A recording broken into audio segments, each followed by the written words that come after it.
Islam does not belong in Germany. That's according to Germany's new Interior Minister, Horst Seehofer. He said that in an interview published in the Bild newspaper on March 16th. And that interview has kicked off a bit of a row. German Chancellor Angela Merkel has said, yes, Islam does belong in Germany. So you've got Merkel's Chancellor saying one thing and her Interior and Homeland Minister completely disagreeing, just even within the first few weeks of Germany's new government. Just to give you the full picture, here's Seehofer's complete quote. Islam does not belong to Germany. Germany is shaped by Christianity. That includes the Sunday rest, religious holidays, rituals such as Easter, Pentecost, and Christmas.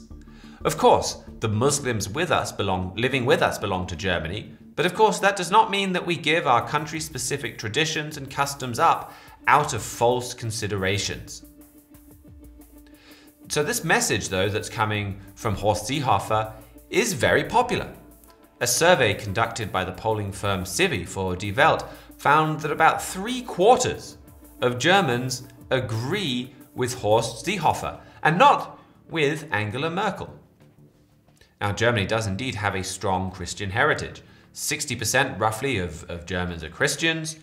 And for most large churches, if you say you're a member, then the government collects a special tax of about 9% of your income and then passes most of that on to the church. Now, the migrant crisis is bringing a renewed focus in Germany on what it means to be German. What makes Germany, Germany? What are our core values as Germans? And Seehofer's comments are just one of many indications that Germans are increasingly turning to religion to answer those kind of questions. And when politicians talk about religion in that way, it's a very popular message. We have a free book actually, fairly thick, The Holy Roman Empire in Prophecy, that we'd be more than happy to send you free of charge, that goes through a lot of Europe's history and history with religion, and shows how the nations of Europe are prophesied to embrace religion once again in the way that they've done so many times before in their history. This book is full of concrete examples from throughout history where Bible prophecy has already proven true and just accurate in all kinds of details.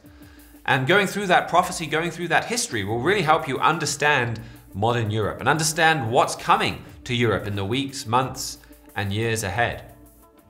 Our separate developing story from the last few weeks in Germany that we're watching closely is that the nation is setting up yet another NATO command center, this time a NATO naval headquarters in Rostock on the Baltic coast in northern Germany. Germany will soon host a multinational Baltic Maritime Component Command, that's the official title, within NATO. Now, this is the only NATO command center to be located on the shores of the Baltic. So it means that Germany is going to be coordinating the NATO Baltic fleet if it ever has to deploy or work together. At the same time, Poland is moving closer to Germany in this regard. Poland and Germany, they're setting up a joint naval headquarters also in Rostock to be close to this NATO headquarters. And this whole trend is another really important trend that we're watching. Germany is really taking the lead in setting up military cooperation in Europe, which, in just a really remarkable way. You have about 2/3 of the Dutch army now under German command. You have very significant major parts of the Romanian and the Czech armies serving under German command.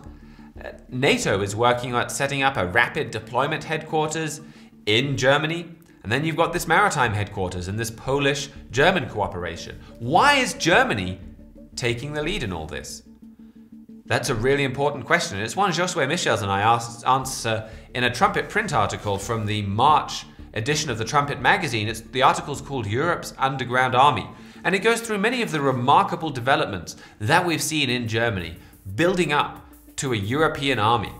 This article talks about the revealing historical parallels and about how all of this was prophesied. We go through how Herbert W. Armstrong forecast that this would happen all the way back in 1945. And he did that because of Bible prophecy. And this article shows you how this German leadership was prophesied in this military thousands of years ago in the pages of your Bible. So you can read that article, Europe's Underground Army, on our website, thetrumpet.com. You can get a free subscription to our print magazine, The Trumpet Magazine, and you can order that on our website as well. And you can get a free copy of that book I mentioned earlier, The Holy Roman Empire in Prophecy. You can order a print copy, you can read it online, you can download it for your e-devices or whatever you like, and you can do that at our website, thetrumpet.com.